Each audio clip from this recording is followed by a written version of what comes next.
अस्सलामुअलैकुम। लाहौर ज़्यादती केस में बड़ी पेशरफ्त। मुल्ज़िम मुफ्ती अज़ीज़ुर्रहमान ने सनसनीखेज़ इंकशाफात कर दिए।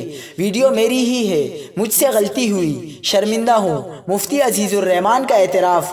मुल्ज़िम जिस्मानी रिमांड पर पुलिस के हवाले। आज की वीडियो में तमाम तफसीलात शेयर करेंगे। सबसे पहले आपसे दरख्वास्त है कि हमारे यूट्यूब चैनल को सब्सक्राइब कर लीजिए और साथ ही घंटी के निशान पर क्लिक कर लें। तालिब इल्म को पास करने का झांसा देकर ज़्यादती का निशाना बनाया। मुल्ज़िम मुफ्ती अज़ीज़ुर्रहमान ने एतराफ़ जुर्म कर लिया। मुल्ज़िम ने मज़ीद क्या कहा, आगे चलकर बताएंगे। मुल्ज़िम मुफ्ती अज़ीज़ुर्रहमान और उनके 3 बेटों को आज बरोज़े पीर लाहौर की अदालत में पेश किया गया। अदालत ने मुफ्ती अज़ीज़ुर्रहमान का 4 रोज़ा जिस्मानी रिमांड मंजूर करते हुए मुल्ज़िम का DNA और मेडिकल करवाने की हिदायत भी की। पुलिस के मुताबिक अज़ीज़ुर्रहमान ने दौरान तफ्तीश एतराफ़ जुर्म किया और मुल्ज़िम ने अपना बयान रिकॉर्ड करा दिया।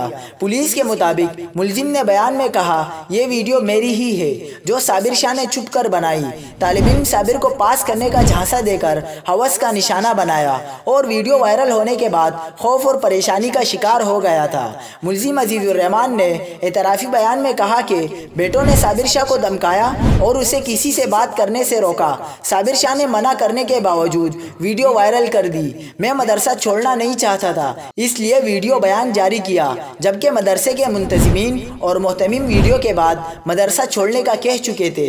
मुल्ज़िम के मुताबिक मुकदमा दर्ज होने के बाद टाउनशिप, शेखोपुरा और फैसलाबाद में शागिर्दों के पास ठहरता रहा। मेरी और बेटों की फ़ोन लोकेशन ट्रेस होती रही। इस दौरान मियांवाली में छुपा हुआ था कि पुलिस ने गिरफ्तार कर लिया। मुल्ज़िम ने अपने बयान में मज़ीद कहा कि अपने किए पर बहुत शर्मिंदा हूँ और भटक गया था।